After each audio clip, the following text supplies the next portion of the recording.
Hello friends, कैसे हैं आप सब। आई होप आप लोग स्वस्थ होंगे, अपनी तैयारी में व्यस्त होंगे। आज हम डिस्कस करेंगे सीटेट साइंस पेपर 2। चैनल पर पहली बार आए हैं तो प्लीज आप सभी लोग चैनल सब्सक्राइब करके बेल आइकन प्रेस कर लीजिएगा, इससे नोटिफिकेशन आप सभी को मिलता रहेगा। तो चलिए स्टार्ट करते हैं। और चुंबक से क्वेश्चन आपके एग्जाम में 1 से 2 नंबर के पूछे ही जाते हैं। संजना के पास 3 चुंबक ए, बी तथा सी है, जिनके ध्रुव क्रमशः A1, A2, B1, B2, C1, C2 अंकित किए गए हैं। चुंबकों को एक दूसरे के समीप लाने पर उनसे निम्न प्रेक्षण किए हैं। यहाँ पर आपको C1 बताया गया है। C1 जो है नॉर्थ पोल है, उत्तरी ध्रुव है। जब C1 नॉर्थ है तो C2 क्या हो जाएगा? C2 यहाँ पर साउथ पोल हो जाएगा। C2 साउथ पोल हो जाएगा। अब यहाँ पर A1 विकर्षित करता है C2 को, प्रतिकर्षित करता है, एक दूसरे से दूर हट जाते हैं। ठीक है, तो यहाँ पर क्या है, जब C2 यहाँ पर साउथ है, जब C2 साउथ है तो A1 भी यहाँ पर साउथ हो जाएगा। अब जब यहाँ पर A1 साउथ है तो यहाँ पर B1 भी साउथ हो जाएगा। तो ये 4 से 5 पॉइंट आपको मिल गए। अब यहाँ पर क्या दिया है, जब B1 यहाँ पर साउथ है तो B2 यहाँ पर क्या हो जाएगा? B2 यहाँ पर नॉर्थ हो जाएगा, नॉर्थ पोल हो जाएगा। ठीक है, C1 C2 पता चल गया, B1 B2 पता चल गया। A1 यहाँ पर आपको दिया गया है, A1 यहाँ पर क्या है? साउथ है। A1 यहाँ पर साउथ है तो A2 क्या हो जाएगा? A2 यहाँ पर नॉर्थ हो जाएगा। ठीक है, A2 यहाँ पर नॉर्थ हो जाएगा। इसका आप सभी लोग स्क्रीनशॉट ले लीजिएगा, इंपॉर्टेंट है। यहाँ पर कहा गया है जो B2 है ये उत्तरी ध्रुव है, B2 नॉर्थ पोल है। बिल्कुल सही है, B2 क्या है? नॉर्थ पोल है। और A1 क्या है? A1 यहाँ पर साउथ पोल है, ये भी सही हो जाएगा। यहाँ पर B2 क्या था, आपने देखा था, B2 के साइड में N लिखा था और A1 के साइड में क्या लिखा था? S लिखा था। तो ये दोनों पॉइंट आपके सही हो जाएंगे। जो B1 है, B1 यहाँ पर साउथ पोल है, B1 यहाँ पर क्या है? साउथ पोल है। B1 यहाँ पर क्या है? साउथ पोल है। A2 यहाँ पर क्या है? नॉर्थ पोल है। A2 यहाँ पर क्या है? नॉर्थ पोल है। A2 नॉर्थ पोल है। इसके बाद में ये भी पॉइंट आपका गलत हो जाएगा। B1 और A1 उत्तरी ध्रुव, नॉर्थ पोल कहा है, ये दोनों N। अब यहाँ पर N तो है नहीं, A1 की जगह पे क्या है? यहाँ पर साउथ पोल है, तो ये क्या हो जाएगा? साउथ पोल होगा। ये पॉइंट गलत हो जाएगा। B1 और A2 दोनों दक्षिणी ध्रुव हैं। B1 क्या है? साउथ पोल है और A2 यहाँ पर नॉर्थ पोल है, तो ये भी पॉइंट गलत हो जाएगा। आई होप आप लोगों को समझ में आया होगा। इस टाइप के क्वेश्चन आपके एग्जाम में इस बार भी पूछा गया था, आप सभी लोग जरूर ध्यान रखिएगा। नेक्स्ट क्वेश्चन दिया है, किसी बिंब का चाल समय ग्राफ एक सीधी रेखा है, निम्न में से कौन सा कथन निष्कर्ष माना जा सकता है, ये बताना है। तो बिंब की गति एक समान गति है, बिल्कुल सही है। जो बिंब की गति है एक समान गति है। नेक्स्ट है, ठोस कणों का कौन सा गुण अवसादन की विधि में काम आता है? यहाँ पर आपका आंसर डी सही हो जाएगा, भारी तथा जल में अघुलनशील होना। अवसादन किसमें होता है? पदार्थों को अलग करने की प्रक्रिया होती है और दो ऐसे पदार्थ होते हैं जो आपस में घुलते नहीं है, तो पदार्थों को अलग करने की जो ये प्रक्रिया होती है अवसादन कहलाती है। नेक्स्ट है, मोमबत्ती की ज्वाला में विभिन्न रेशों को जलाने पर अंतरा ने निम्न प्रेक्षण नोट किए हैं। यहाँ पर आप सभी को X, Y, Z बताना है। X क्या है? तो चमकदार रोशनी के साथ जलता है और स्लेटी काली राख बच जाती है, तो ये हो जाएगा रेशम। ये क्या हो जाएगा? रेशम हो जाएगा। कुंचित तो होकर जलता है और गहरी दरदरी राख उत्पन्न करता है। गहरी दरदरी राख उत्पन्न करता है तो ये डेनिम हो जाएगा। ये क्या हो जाएगा? डेनिम हो जाएगा। और जलने पर पिघल जाता है तो नायलॉन, आप सभी को पता है नायलॉन पिघल जाता है। यहाँ पर जेड क्या हो जाएगा? नायलॉन हो जाएगा। आपका आंसर यहाँ पर सी सही हो जाएगा, रेशम, डेनिम, नायलॉन। नेक्स्ट है, यदि यह मान लिया जाए कि प्रत्येक केस में प्रयुक्त सेल और बल्ब एक समान है, तो निम्न में से किस सरल श्रेणी परिपथ में बल्ब अधिक उद्दीपित होंगे? तो किस में उद्दीपित होंगे? एक बल्ब होगा और 2 सेल होंगे, एक बल्ब और 2 सेल। यहाँ पर बी आंसर सही है। आप लोगों को ये वीडियो थोड़ी भी यूजफुल लग रही हो तो प्लीज एक लाइक जरूर कर दीजिएगा। नेक्स्ट है, थायराइड ग्रंथि के उपयुक्त कार्य के लिए एक ही आवश्यकता होती है। थायराइड के लिए किसकी आवश्यकता होती है? आयोडीन की। और उसकी कमी बी उत्पन्न करती है। जब आयोडीन की कमी होती है तो गले में गलगंड निकल आता है। यह एक विशेष क्षेत्रीय अभाव जनित रोग है जो प्रायः सी क्षेत्रों में रहने वाले लोगों को होता है। ए का अभाव बच्चों में डी भी उत्पन्न करता है। तो ABCD यहाँ पर क्या है, यहाँ पर आप सभी लोग देख सकते हैं कि आयोडीन की कमी हो जाने से क्या होता है, गलगंड होता है। और ये रोग जो है अभाव जनित रोग है और पर्वतीय क्षेत्रों में रहने वालों को होता है।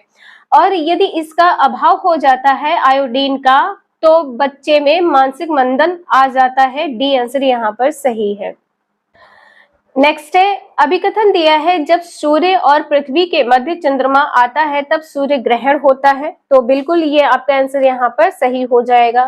कारण दिया है कि पृथ्वी की छाया चंद्रमा पर पड़ती है, पृथ्वी की छाया चंद्रमा पर पड़ती है और सूर्य का प्रकाश अवरुद्ध हो जाता है। ये पॉइंट यहाँ पर गलत हो जाएगा।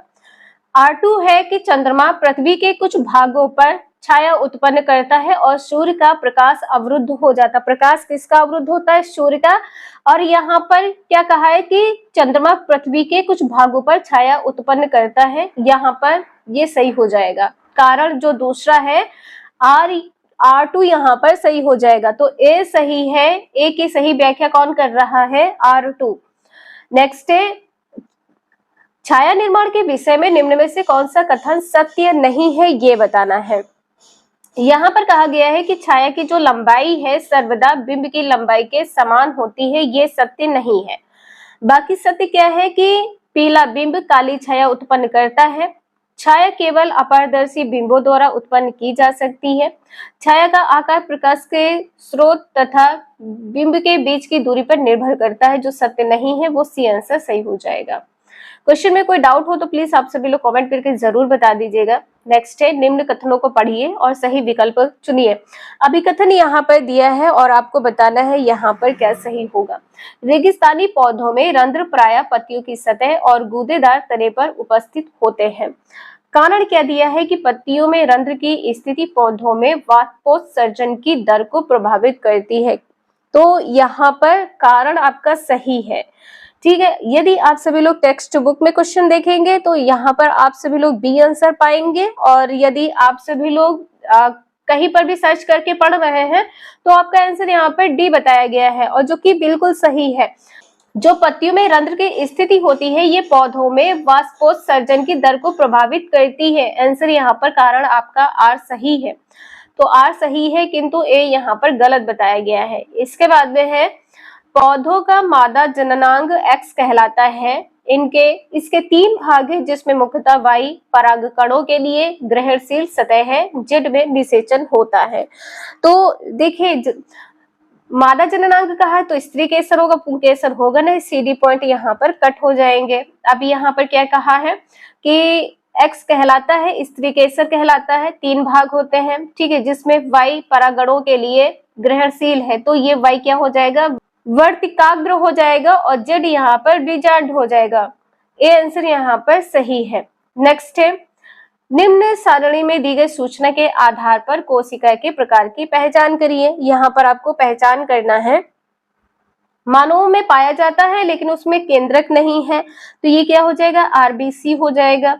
एक वृहद रिक्तिका है, वृहद रिक्तिका प्याज की झिल्ली हो जाएगा। सी पॉइंट में कहा गया है कि कोई कोशिका भित्ति नहीं है, तो गाल कोशिका हो जाएगा। सेम के आकार का है और युग्मों में पाया जाता है, तो ये द्वार कोशिका हो जाएगा। दोनों ओर से अनावृत नली के समान है, तो ये क्या हो जाएगा, जाइलम कोशिका। आपका आंसर यहाँ पर क्या सही हो जाएगा। अभी आपने देखा है कि आरबीसी प्याज की झिल्ली की कोशिका, गाल कोशिका, द्वार कोशिका और जाइलम कोशिका। आंसर यहाँ पर आपका बी सही है। इसके बाद में है क्वेश्चन नंबर नेक्स्ट। दो दिए हैं ए बी सी जल में अमिश्रणीय हैं जिनके द्रव्यमान तथा आयतन कुछ इस प्रकार से दिए गए हैं। ए यहाँ पे दिया गया है और बी, और यहाँ पर जो जल का घनत्व है ये 1 ग्राम प्रति सेंटीमीटर क्यूब दिया गया है। तो अब यहाँ पर क्या होगा, घनत्व बराबर क्या होता है, घनत्व बराबर होता है द्रव्यमान बटे में आयतन। द्रव्यमान बटे में आयतन, जब इसे भाग करेंगे तो क्या होगा, यहाँ पर जब भाग करेंगे तो कितना आंसर आएगा, 5 एकम 5 और 0.05 40, और इसके बाद में यहाँ पर कितना आ जाएगा, यहाँ पर आ जाएगा 0.09 हो जाएगा और यहाँ पर कितना हो जाएगा 1.3। अब यहाँ पर आपको देखना है जल का घनत्व तो 1 ग्राम है, ठीक है, और यहाँ पर देखिए कम किस में है, तो कम यहाँ पर बी में है, कम होगा तो तैरेगा, कम होगा तो तैरेगा। तो यहाँ पर आपका आंसर डी सही हो जाएगा, द्रव बी जल पर तैरेगा, ठीक है, डी आंसर यहाँ पर आपका सही हो जाएगा। नेक्स्ट है ध्वनि के संबंध में निम्न में से कौन सा कथन सही नहीं है ये बताना है। यहाँ पर कहा गया है कि समान तीव्रता की दो ध्वनि तरंगों की सदैव एक समान उच्चता होगी, उच्चता या प्रबलता, तो ये पॉइंट आपका सही नहीं होगा, ठीक है। और यहाँ पर सही क्या है, तो किसी वायलिन और बांसुरी को एक साथ बजाने पर उत्पन्न ध्वनि एक समान चाल से चलती है, ये पॉइंट आपका सही होगा। गर्म वायु में ध्वनि की गति कमरे के तापमान पर उसकी गति की अपेक्षा अधिक होगी, ये भी सही है। और जो ध्वनि की गति होती है माध्यम के घनत्व से प्रभावित होती है। नेक्स्ट है वाष्पन की दर व्युत्क्रमानुपाती होती है किसके, तो आर्द्रता के व्युत्क्रमानुपाती होती है।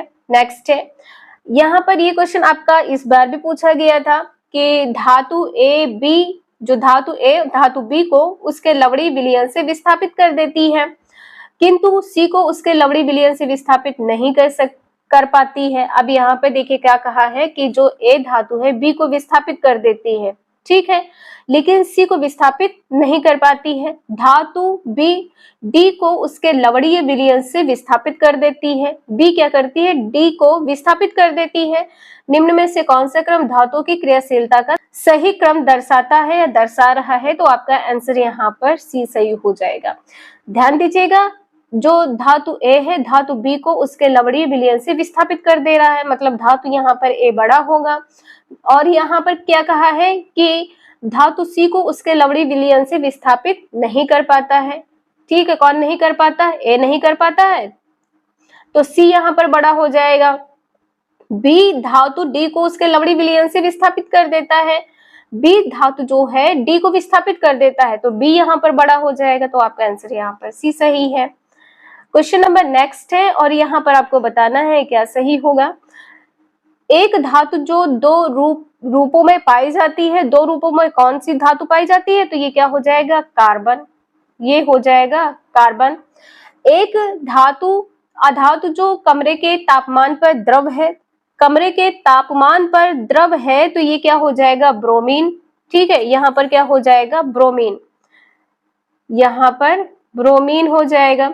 इसके बाद में एक धातु जो पीतल तथा कांसे का घटक है, ये क्या हो जाएगा, तो ये कॉपर हो जाएगा, ये कॉपर हो जाएगा।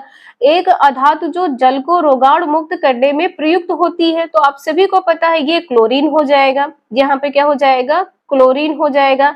एक धातु जो विद्युत लेपन में प्रयुक्त होती है, विद्युत लेपन में क्या प्रयुक्त होती है, तो यहाँ पर जिंक हो जाएगा, ठीक है, यहाँ पर जिंक हो जाएगा। तो आपका जो आंसर है यहाँ पर फोर्थ सही हो जाएगा।